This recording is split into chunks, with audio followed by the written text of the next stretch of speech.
Sinh nung hi cả ngai tọa lô dù yêu mà tha ra rin cả lên đó si ngoài na ông tô lô ao vật lim đón em để làm đâu em ngã chua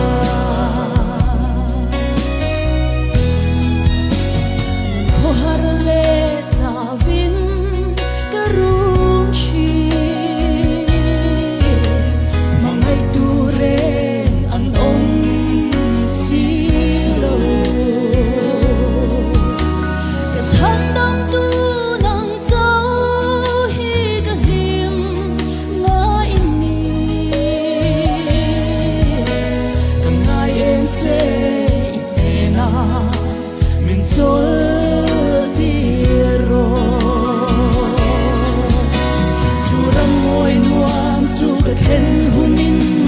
cả lệ sinh nung hi cả ngai tọa lô dù mùi mà tha ra rin cả lên đó si ngoài na ông tô lô ao vật lim đón em để làm đâu em ngã chua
sinh nung hi cả ngai tọa lô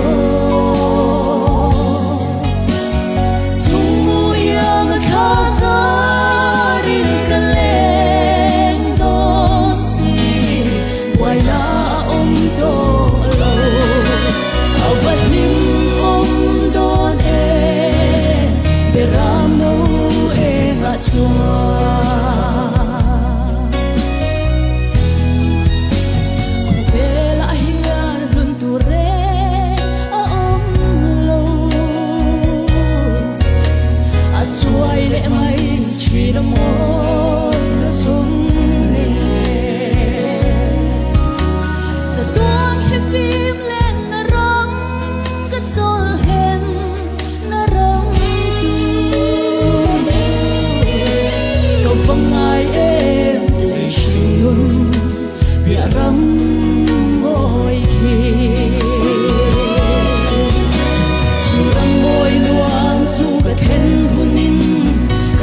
sinh nung hi cả ngai tọa lô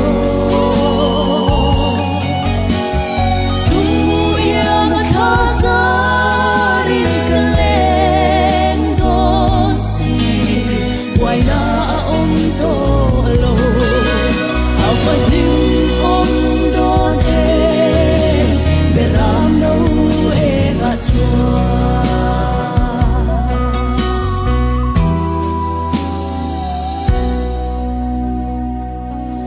Swan ro pwede sang rose